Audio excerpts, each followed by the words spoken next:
Good afternoon, everyone. Just waiting for others to join. So thank you all for the early joiners. Good to see you all. And Carol, hopefully on screen you shall see a big blue box saying from the ICS saying Harvesting Microsoft 365 Subscription Essentials. If you don't see it, you can put a quick note in the chat to tell me in case we have any broadcasting problems, and we'll give the rest of we'll give the other attendees a chance to join us. So if you give it a couple of minutes, give me a hi. So I'm just going to pop it in here, a hi in the chat box.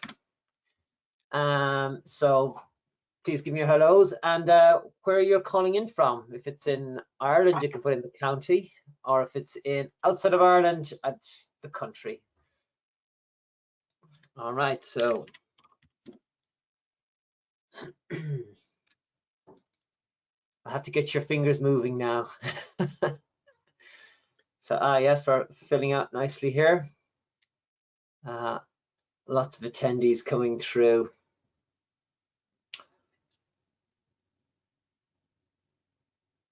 And I hope the weather is nice for you, because it's nice here today in Dublin. Now, I see a few familiar faces there, familiar names popping up in the chat. I won't call them out just yet. Yeah, give me your highs.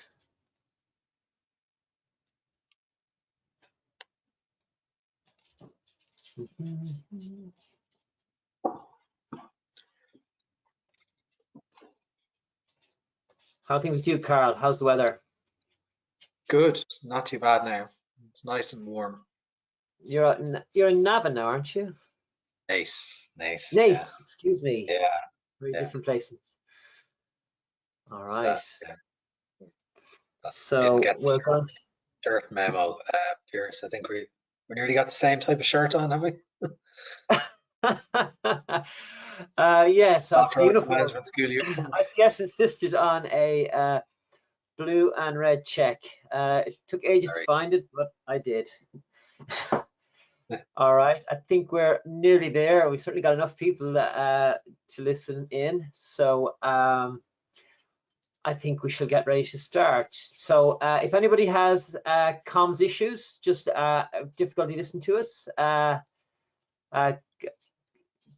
but other than that, I'm going to assume we're all good to go. So let's get started, shall we? Well, oops, gone into PowerPoint mode there, but no problem, Carl. I can talk over it. Thank you, everybody, for joining us today. This is a joint webinar between the ICS, Irish Computer Society here in Ireland, ITEM.org, the Dublin Irish chapter, which is part of ICS, and ITSMF. So it's very much an Irish event, but we're very pleased that we have an international audience here also. So today's speaker is going to be a presentation on Harvesting Microsoft 365 Subscriptions Essentials. I hope that's what you're expecting. It'll be presented by Carl, and he'll introduce himself shortly. I'm host, I'm Pierce McDonald, and I'll just be keeping an eye on things. So on to the next slide. Carl? Yeah, so a bit of an introduction to myself. Sorry, do you mind click on this display on the screen at the moment? Can you, I think it's frozen, so can you switch your modes and go on to slide number 2? Yeah, can you, are you looking at the Q&A slide there right now? No, I'm not. I'm looking at your presentation, just the PowerPoint presentation. So you probably have to switch your screens. A second. That's it. Well, you moved on the slide at least. I will keep talking and you can work out the presentation. So there'll be plenty of opportunities throughout this. First of all, if you have questions throughout, and I do encourage you to put questions in the question box as we're going to the presentation here, we will answer them during the, nearly there, Carl. I'll let you keep playing with it. There will be time at the end. We'll be gathering up the questions as we go along. There will also be time at the end to answer questions. Your microphones are on mute just for ease of administration today, but that's perfect, Carl, so stick with that one. And we will be, if we don't get to the questions, or indeed if you have follow-up questions afterwards that you think of, just simply send them on through to the email addresses at the end, and we'll get back to you, and we'll actually collect up all the questions and answers and reply in one document so everyone gets the answers.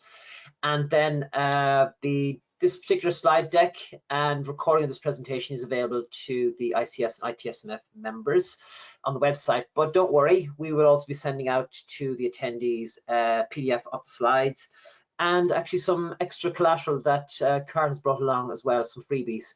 And there might even be some freebies from the ITEM org as well. So that's that. So next slide there, Carl.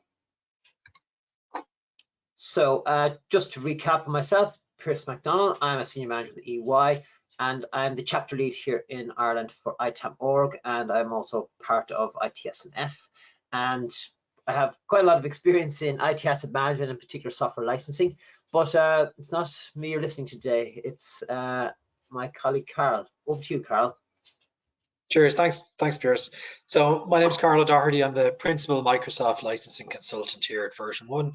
At Version 1, I lead a team of Microsoft licensing specialists. We work on behalf of our customers to help them right-size their investment in Microsoft technology, be that on-premise or in the cloud. I think since 2001, I've been working in the Microsoft licensing arena. I'd say I've delivered hundreds, thousands, so I'll just say countless Microsoft licensing engagements at this stage. Held roles in Microsoft, going back a good number of years now at this stage. Also went from there to founding my own software asset management tools and services business. And for just over the last 4 years, I've been working within the SAM practice, or software asset management practice, within Version 1. So if you've got any questions after today's event and burning issues on Microsoft licensing, the door is always open. Interestingly, I push a blog out once a month on any key Microsoft licensing changes, so it's worth checking that out, as well as any other interesting topics that are come to the fore on all things Microsoft. So very much, I think you could say at this stage, I'm institutionalized into the world of Microsoft licensing, which obviously we're here today to talk about. So with further ado, Pierce, I think I can just get into the deck, if that's okay. No, absolutely. And don't worry about being institutionalized. I'm hoping that it'll be the poacher, or the poacher term gamekeeper. Gamekeeper turn poacher turn, yeah. Whichever one, you'll bring some interesting. So yeah, no, that's fine. Our audience today. So absolutely, go ahead. Yeah, so this slide has nothing to do with licensing, but it kind of just illustrates this concept of, bad habits die hard. And I suppose, many of us have bad habits in our personal life that we possibly sometimes bring to the work environment. And this particular example here looks at it's an interesting stat from NatWest. It was a couple of years ago now at this stage, so maybe the number has increased since then, but NatWest estimated in the UK that a collective 25 billion each year is wasted on subscriptions that people pay for but they don't actually use, right? So we're all guilty of that gym membership, multiple streaming services, sports club memberships, whatever it is, not switching your utility bills to another vendor in a timely manner.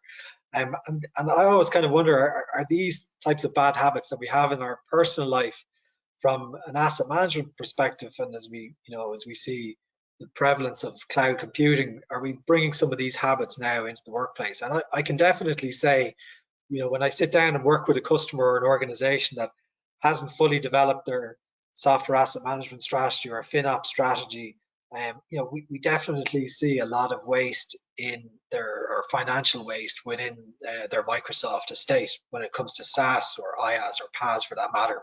So I think this is an interesting one. I did look up some stats to see what would 25 billion pounds buy you, but yeah, I think it need an extra few slides to go through that one. So Microsoft 365 licensing perception and reality. So I think back to a good number of years ago. I remember I was presenting at actually one of the Microsoft conferences in the US some years ago, and this chap came up to me at the drinks thing one of the nights, and he said, you work in software asset management, that whole gig is dead and gone really, because of this cloud thing. You're not really going to be required.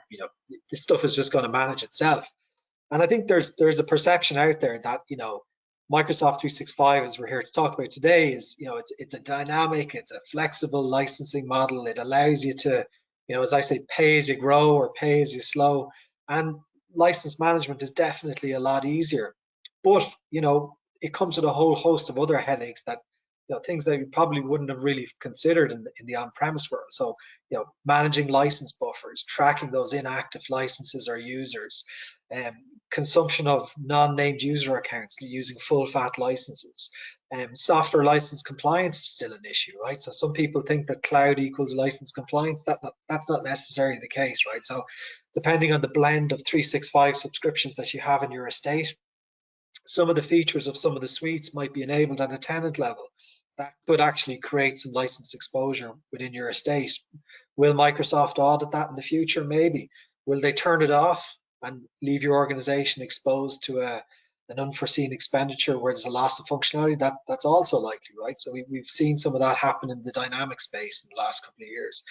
But, you know, I think one of the interesting stats that we see is that if this stuff is left unmanaged, or it's left, you know, badly managed or partially managed, like what we often see is the waste can be in excess of about 22%, maybe a little bit less in some cases, where organizations are just burning cash on subscriptions that they don't necessarily need, or there might be a more efficient way of licensing that technology.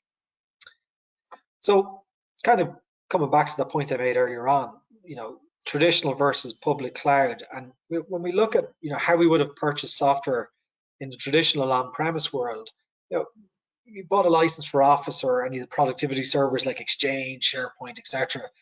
You know, you bought it, it sat in the corner for 5 or 6 years, you sweat the asset. If you had an EA, you probably have a, you know, a budgetary checkpoint every 12 months where you're managing some form of a true up or true down cycle. Many organizations probably fall into the category of, you know, they probably just rolled over on the true up every year, and then when they got to the final year of the agreement, there was a more scientific or forensic analysis of actually what needs to go into the true up. Versus public cloud, which is very much, you know, a low or if any fixed upfront cost. And now you're into this kind of variable ongoing cost that you need to control. And if that's not controlled on an ongoing basis, or if it's not optimized on an ongoing basis, I often describe it, you know, that the shoe is very much on the other foot. So you're going to end up paying for stuff or Microsoft 365 licenses that you don't actually need. And that's money you're not going to get back. Versus in the on-premise world where you bought it, hopefully you bought enough of it. If you bought too much of it, that was bad. But, you know, in many cases, organizations might have had that, you know, an issue where they're not keeping up with the purchase. And so, in fact, they were in debt to Microsoft. But in the public cloud world and with SaaS and Microsoft 365, obviously those dynamics have completely shifted. Carl, I have a question just came. Sure. You're asking on the previous slide, how often should we be looking at this? Good. That is a question. Right? We look at it annually, but I'm curious myself. Yeah. So, good question, right? So, when we started off looking at helping customers manage their licensing estate in the cloud a few years ago, 5 or 6 years ago, there was a kind of a leaning towards, you know, doing an annual assessment or an assessment every 6 months. And we started to see a trend as we started to see more online services being consumed. And we started to see, you know, where waste was accruing on an ongoing basis. The annual assessment wasn't really kind of cutting it anymore, because what would happen is you would rock on up and you'd say, well, you've got all this cost saving that you can achieve within your business.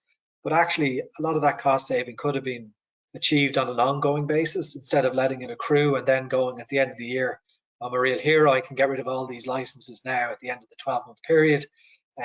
Or, you know, in some cases, people might have actually gone beyond that. So to come back to the question, I think having a frequent analysis of your Microsoft 365 licensing posture is key. So I would be inclined to say at a minimum, organizations need to be doing this on a quarterly basis, because if you're just leaving it till the end of a year, you're more than likely just sitting on the waste on an ongoing basis. So yeah, I'd say minimum quarterly.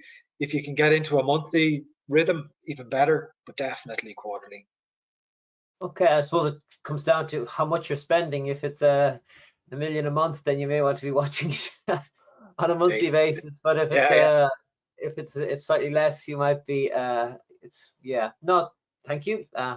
Please Yeah. continue, Carl. Yeah, and like, don't get me wrong, right? So, not some organizations will be very dynamic or fairly dynamic, and there'll be a good bit of flux in the estate.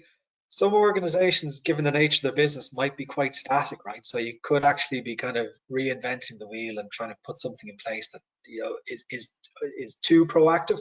So there's always that kind of balancing act there that needs to be achieved. But looking at like harvesting opportunities, so I pulled this slide together, and it's a kind of a quick snapshot in terms of where, to use a sales analogy, where is the low-hanging fruit when it comes to Microsoft 365 harvesting opportunities. There are others out there, and if anyone wants to continue the conversation today, we'd be delighted to get into more detail on this. But I felt like these were 9 good ones that you can bring to the table that will generally automate enable you to achieve automatic cost savings. So the first one is a bit of a no-brainer, right? So all unallocated subscriptions. So this is the classic: you buy too much, you bought a license buffer to address potential increases in headcount, or perhaps you've bought technology that you thought you would roll out over the term of an agreement, but between one thing and another, you haven't gotten around to rolling out those licenses just yet. So in old money, is what you would call shelfware. So why do you maintain it? If you have an opportunity to squeeze that cost out of your position, try and do so as quickly as possible. Subscriptions based on activity, right? So when we look at activity, I look at a couple of metrics. I look at things like users being inactive for say 30 to 60 days. Is that a kind of a yardstick that says, okay, now we've got potential users that are out there in the estate that we need to start look at harvesting back? So we need to kind of look at quarantining those potential users as targets for harvesting and looking at the reason as to why we haven't harvested those licenses.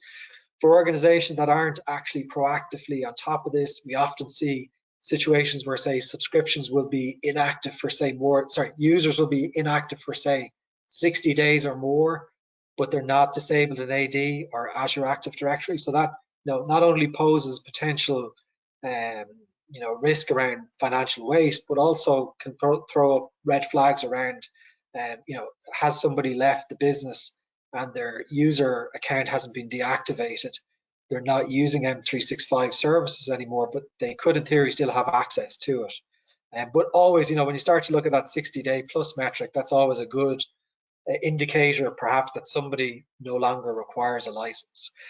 Subscriptions associated with accounts that are disabled in AD or Azure Active Directory, but they're still consuming a license. Now that can sometimes be down to the fact that perhaps there may be data control elements that haven't been addressed, but that's basically just leaving money on the table. So you've got users that in theory no longer exist within the business, but yet you're still consuming a license. Other ones, and these are kind of two of the same really: service accounts, resource accounts. So every time we go in and deliver an assessment, we'll always see a pot of full fat M365 subscriptions being used for, like a meeting room or some sort of another resource scenario, or a service account. A specific application needs, to connect to Exchange Online, but yet the organization is assigning a full fat license that includes an Office suite to that particular usage scenario.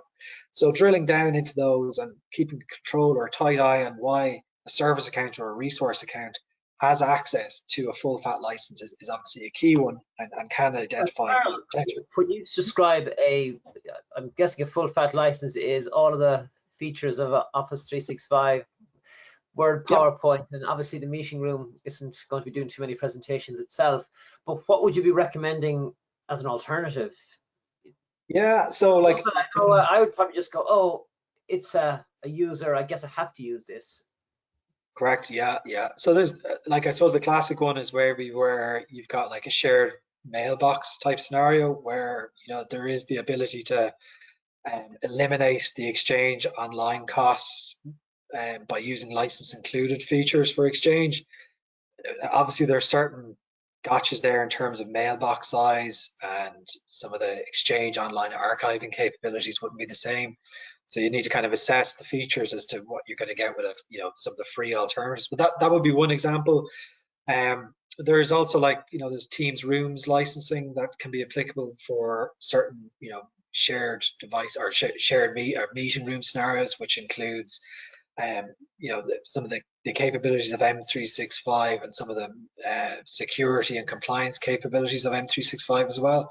So a lot of this kind of comes back to, when you've identified, where those usage scenarios are taking place, then you kind of got to go and look at, do you need to reprofile those users? And if reprofiling them, what are the features that you require? And then how does that align with a specific license type? But then that also comes with a health warning, because I know I'm kind of preaching the benefits of reprofiling and having various different types of licenses, but you also then need to consider, are there any license compliance gotchas around, where features might be enabled on a tenant level? Do they need to be controlled, or can they be controlled? So these are all things that you need to consider, but there's a couple of kind of basic examples. Test accounts, again, is another one, right? So you probably see this where test accounts are spun up. For whatever reason, they're using a full fat license. I know there is a specific test licensing model for 365 available as well, that that might be more advantageous than assigning full licenses to a test account. So depending on the size of the organization, the size of this risk will increase. So larger organizations obviously will accrue, far more waste associated with those two particular scenarios than, say, smaller organizations that might only have these types of scenarios in place on an ad hoc basis. So the last three then to look at in terms of harvesting opportunities. So this one is looking at subscriptions of active users with an Office license, but no recorded service usage. So this is, this is visible within Microsoft 365, the admin center, in the reports. You don't need any tools to check this out. There's no secret sauce. You can run a report and see exactly where users have the service usage in place, but they're not actually using the desktop license for the Office suite, or what Microsoft call Microsoft Enterprise apps. So they're not using Word, Excel, PowerPoint, etc. So that points to a couple of things, right? So should those users be on some form of a diet license, like an Exchange Online plan only, or does that potentially point to perhaps users that might not be your classic information worker, and they may actually qualify for the frontline worker SKUs that Microsoft provide, or first line worker SKUs, which provide M365 capabilities at a greatly reduced price.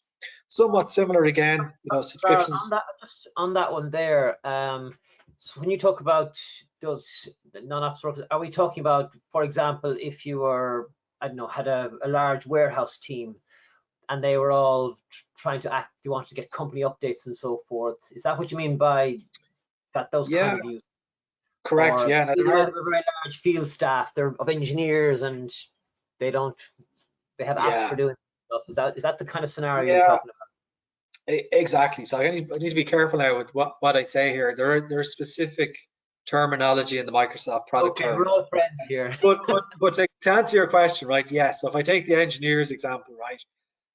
So Microsoft permit the frontline or first line worker SKU in certain scenarios, and there's a couple of prerequisites there in terms of, so if somebody has a dedicated device, the machine that they're accessing the services from has to have a screen size of, I think, is it less than 10 inches or something like that? So obviously there would be a way of policing that and fingerprinting devices and through a harder inventory. But that in that scenario, if you've got like engineers who are out on the road, they've got like some form of a an Android device or an iPad or a small form factor tablet that meets that prerequisite, it's a dedicated device, then that would be an ideal scenario where you could shave out licensing costs associated with, like, having, as I keep saying, like a full fat license and using one of the frontline worker or first line worker SKUs to reduce that cost. So I think what you're saying is have a look at your business. And there may be options you haven't even considered. If you have 1,000 field workers out there doing survey work or telephony engineers or something like that, yeah, if they fit into certain criteria, as a screen size and the apps they're using, you could get a one-off big saving, I guess. Correct. And it's not specific to field workers. Like, I think Microsoft give an example of a hotel, like a reception in a hotel, where you might have a device that's shared between shift workers. And I could be wrong on this. I don't think the screen size comes into play on that one, but it's around the device not being dedicated to the user. So, if anyone has any specific scenarios that they want to look at, feel free to reach out to us after the session on that particular one.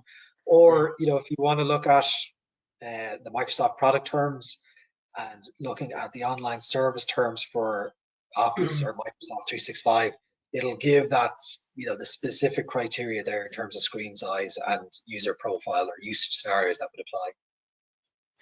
No, it's a very, very interesting one, because I guess I've come across lots of organizations, and particularly where organizations who weren't traditionally enabling their workers to log in because of obviously working from home, hybrid working, and ultimately just giving them a high degree of flexibility, would indeed want to let them have some degree of access. And they think, oh, the only option I have is a full Office 365 and E3 or whatever it's going to be licensed, when in fact there's potentially other alternatives that could make it very affordable.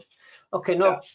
Yeah. And that is a valid point. Like, I think Microsoft have done a good job in terms of packing in a lot of really good security and compliance capabilities with those F plans.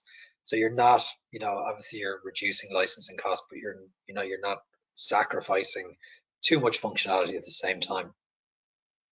Okay. And then the last one is these all kind of join together, right? So Office subscriptions of active users who only use the mobile apps. So basically, this is where a user is just coming in from a mobile device. So actually, the scenario that I explained earlier is probably a good pointer to those types of users that might be field staff and that might not necessarily require a full laptop type experience, or they're using a tablet or whatnot. So again, that points to the potential opportunity for F plans, or stripping back the license and looking at just having Exchange Online plans perhaps, or something along those lines. And so in terms of prioritization, a couple of things to look at here. So sometimes people jump in and go, oh, we need to reprofile and change all the licenses. We've got all the wrong licenses. We need to move down to E1s, or we need to move from E5s to E3s. So I think first thing is kind of get your house in order and look at the prioritization of the various different optimization or harvesting opportunities, should I say, that exist within the estate.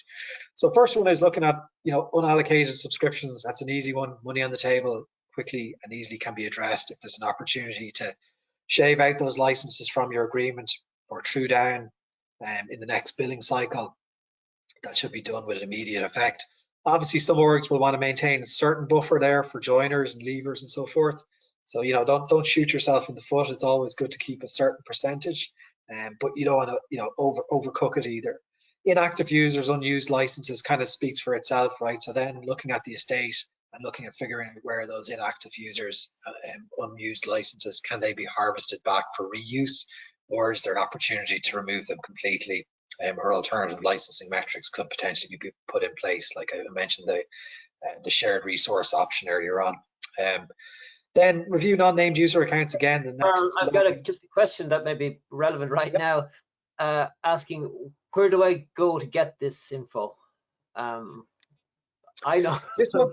Yeah, so the inactive users are on. So I guess all of it. Okay. Go. Yeah, so it's all in pretty much. It's all in the Microsoft 365 Admin Center. Obviously, if you're using software asset management tools, a lot of the tools now will have a plugin for 365 that will suck a lot of this data into your management console.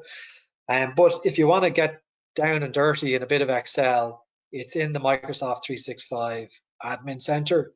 You should be able to pull up, and what you can do is I can pull. There's a step-by-step guide that I have that we can share with the attendees today to show you where to look, what reports to pull. But in there, you'll be able to look and see, the activity dates for Office usage, for the service usage. You'll probably want to do a bit of Excel jiu-jitsu then to figure out, what was the most recent date across all those services. Looking at Azure Active Directory and AD, you're obviously going to need to blend those into the mix as well. So getting an export for AD, that can be done manually. or using scripts. I'm sure many of you probably have scripts out there to do that. One thing that is, Microsoft don't do is this non-named user piece. So they generally, from what I can tell, there's no real way of seeing if something out of the box in the 365 reports are a non-named user. So I know from our side of the house, we've got tooling that we tag those users and we keep a record of them as we go.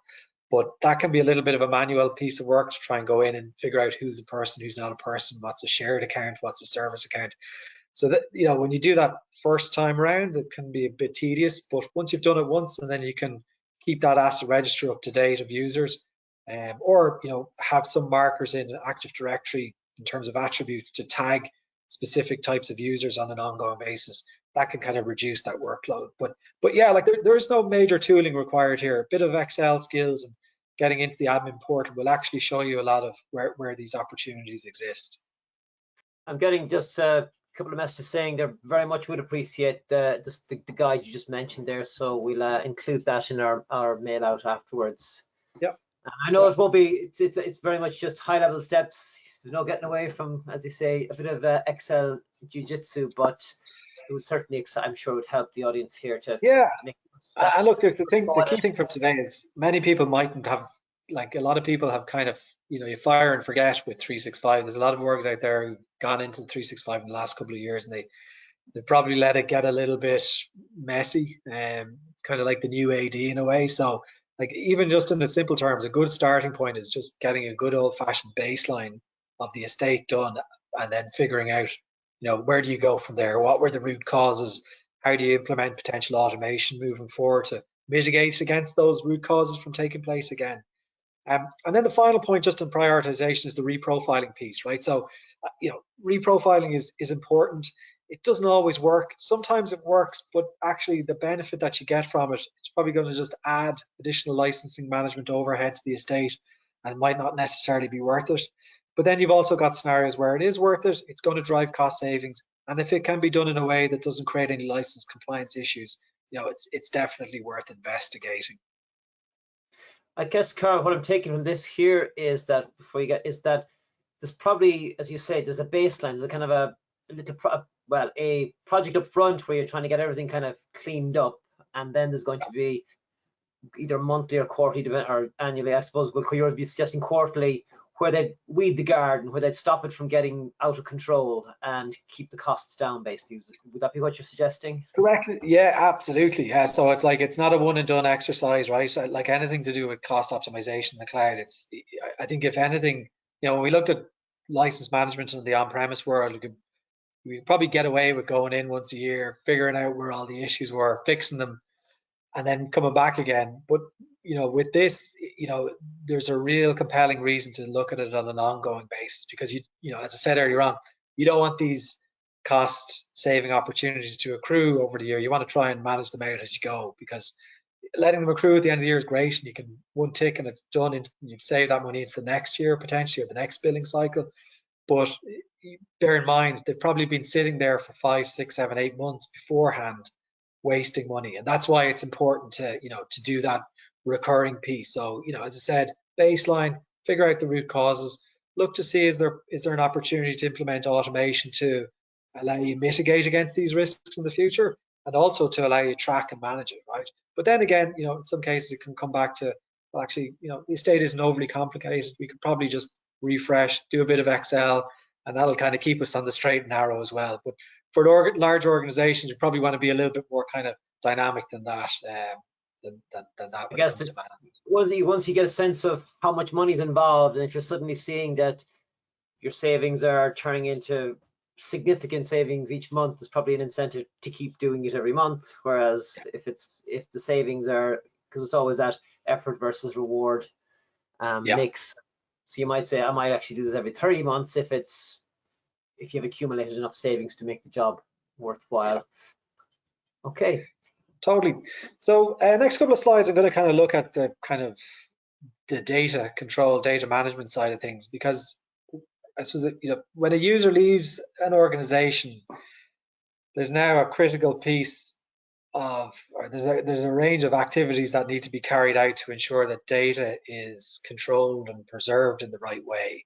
And before doing that, obviously access to the service is secured. So I think, we're starting to see now, a more compelling reason for software asset management teams to dovetail the efforts of systems administrators to make sure that the licenses are being freed up, but not only are they being freed up for reuse, but they're being freed up in the right way so that you're protecting data and controlling access into the future.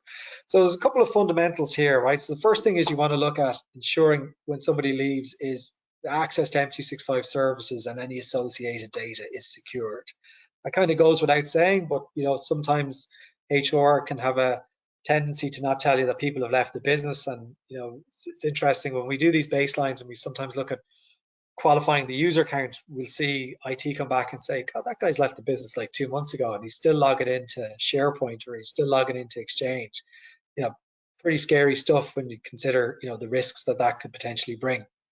Next thing you want to look at is workflows, right, associated with the leaver, and looking at implementing process to prevent downtime. So with the emergence of the Power Platform and Power Apps specifically, those leavers might have done some clever stuff around workflows, and if they leave, does that potentially break if their license is deleted?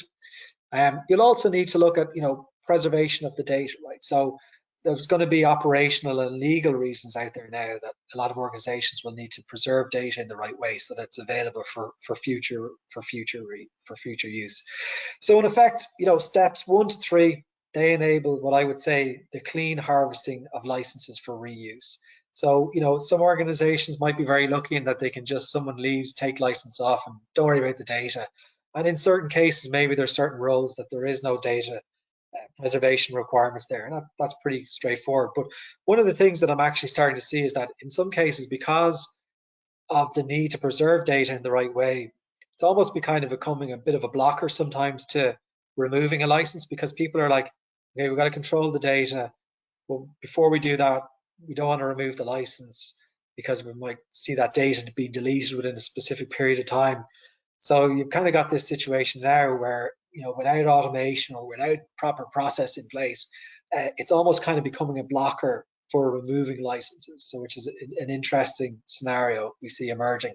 So what are the key considerations? Just on that point, Carl, actually, I had came across it's a very, very valid one, I think, because everyone will be saying, well, there's always this tendency, oh, just in case we might need that. And let's be honest, there's lots of OneDrives that contain probably very critical information that should have been on a SharePoint but didn't get there.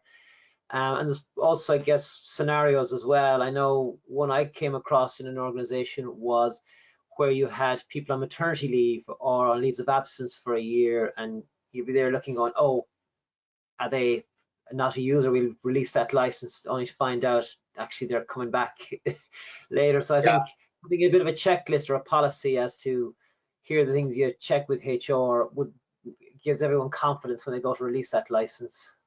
Yeah.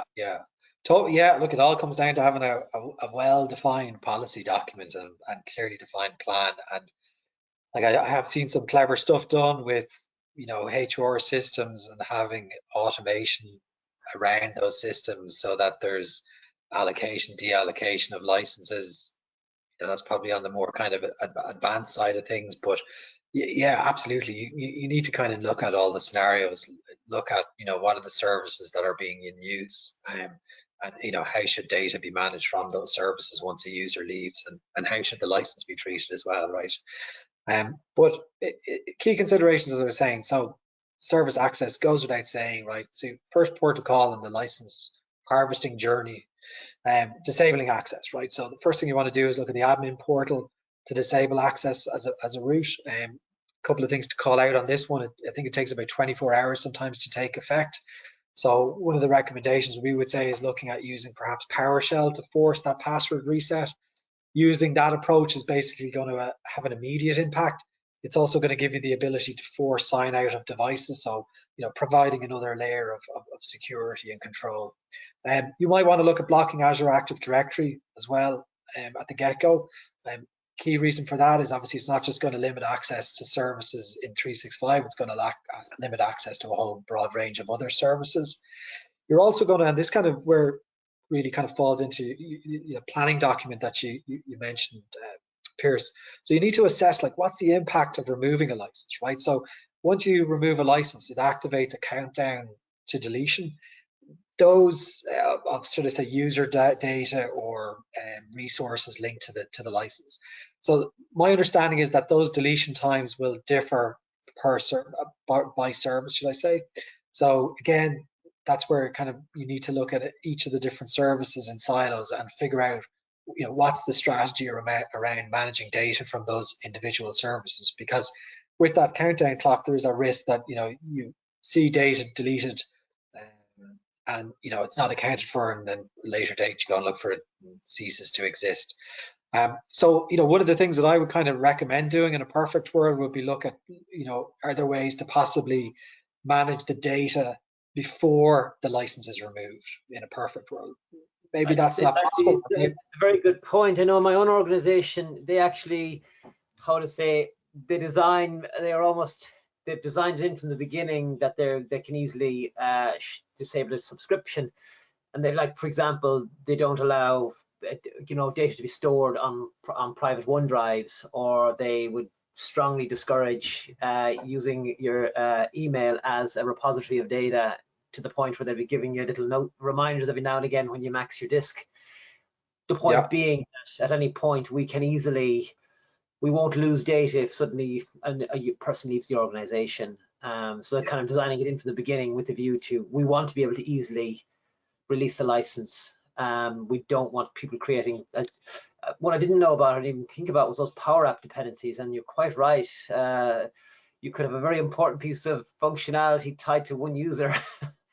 Yes, so designing in from the beginning is also something I think it's probably beyond this topic, but certainly something I know my organization does. Yeah, so on that one, there's a specific, like just on Power Apps, the impacts of deleting Azure Active Directory account. So Power Apps, my understanding is that a user's cached authentication might be required to carry out like tasks like watching a secure directory for new files. So as you said, if you remove that, depending on how important that workflow is, that could create major disruptions. And as we're seeing, Power Apps is probably, or Power Platform is Microsoft's fastest growing, one of Microsoft's fastest growing products at this stage. And I think probably starting to see scenarios where, and it's probably a topic for another day, but Power Apps could actually start to you probably see organizations spending more on Power Apps than they would have traditionally spent on the Office suite. So that kind of gives you an idea of the scale of the opportunity that Microsoft have around Power Apps. It also creeps in as well. It's kind of like, in some ways, it's a little bit viral in that an application is developed, 2 or 3 people find it useful, and then suddenly everyone wants it, or a whole department might want it, and it quickly consumes resources and licenses. Yeah, exactly. So a couple of things before we wrap up. So preserving data and resources. So why is it important to discuss this? Legal, operation, and reasons. You want to control the data for future use. You want to make sure that if you need to reassign it, that it's assigned to the right people. If you've got data, inbound data, you want to make sure that it's coming to the right users. The interesting thing here is that when we look at M365, you've got multiple data sources, right? So you got Teams, Exchange, you've got SharePoint, you've got OneDrive, Automate, Power Automate, for example. There's overlap between those, some of those technologies. But I suppose the key challenge here is that Microsoft haven't delivered like a unified management approach to how you manage or preserve data from all of these different sources. So this is where it's really important that you have this policy document or strategy document around how data needs to be controlled from each of these services after a user leaves the organization. So there's a couple of examples I've just thrown up on the slide here. Like if we look at Exchange, couple of examples in terms of how you control the data. If you've got an M365, the right M365 or O365 license, or an Exchange Online P2 license, that gives you the ability to leverage Exchange Online archiving. If you don't have that capability, or for whatever reason you want to do something else, you could look at, if the mailbox is less than 50 gigabytes, you could look to convert that to a shared mailbox. We've seen situations where maybe somebody changes the user from old user to a new user, so maintaining all the same data but giving it to a new user, that might create some data protection issues if if the person has sensitive information on their old emails or whatnot. I guess just knowing that it's an option that they could, it's a tool in the toolbox when it comes to helping people Yeah, to reduce the license counts, because it's yeah, not just the Office 365, as you said. There could be lots of other things tied to that user. It's just it would totally. be. And here's put the license compliance hat back on, right? There's one kind of gotcha about doing that, is that Microsoft, and I believe it's still the case with online services, that there's a 90-day reassignment right as a part of like software purchase to volume licensing. So it's probably questionable actually, if you did do that within the 90 days, would you be in breach of Microsoft's licensing terms? But yet, when you look at M365, the admin center, it's not reporting anywhere. But maybe if you did do that, you might be falling outside of Microsoft's licensing terms. So maybe tread careful on that one. But I do. I find my organization now, they would. It takes 90 days to probably, just between starting the process, spotting them as a person leaving the organization, and they actually get through the process of, as you say, moving the data, checking all the dependencies, checking that with HR, and it's quite a long process. But you will have this, I guess, little sausage factory of users being added and removed, and if it does take you 30 or 60 days, at least it's better than just leaving them there indefinitely. That's true. OneDrive is a little bit, I gave this as a nice example, right? So OneDrive is a little more flexible, right? So basically you've got 30 days from deletion, or sorry, 30 days from the license removed that you head into deletion zone. But there is an option there to extend the retention period. So you can push it over to 3,000 days or thereabouts. And you could simply reassign the content to another user, or you may want to look at implementing some form of an approach to leverage another type of storage, or another storage mechanism, like a shared drive or something along those lines. So I think that the key thing here is there isn't a one size fits all, and so you need to be planning around how you control the data for that eventuality that a user leaves, because once you start to remove that license, the clock starts to tick, and you want to control the loss of any data that might be have a material impact on the business further down the line. So a couple of conclusions, a few conclusions here. So takeaways, I'd say frequently baseline your M365 subscription once a quarter if at all possible. Identify and eliminate that M365 waste as you see it. Be mindful of the license compliance traps. Cloud doesn't always equal license compliance. Look at the root cause, right? So why did you get into that position in the first place? Try and figure out if it's possible to use automation to eliminate that from taking place in the future, because last thing you want to be doing is being bogged down in as I said earlier on, Excel jiu-jitsu on a monthly basis or a quarterly basis. If you can bring some form of automation or controlling it at the gate, make sure that you can do that, because that will make your life a lot easier on an ongoing basis. Having a documented plan, as myself and Pierce have been mentioning, that enables harvesting and data management to efforts to dovetail each other. Implement process and procedure to prevent that waste from taking place on an ongoing basis. And then, final point is, right, licensing is a dark art. Many of the attendees here today, you'll have a lot of great licensing capabilities within your organization.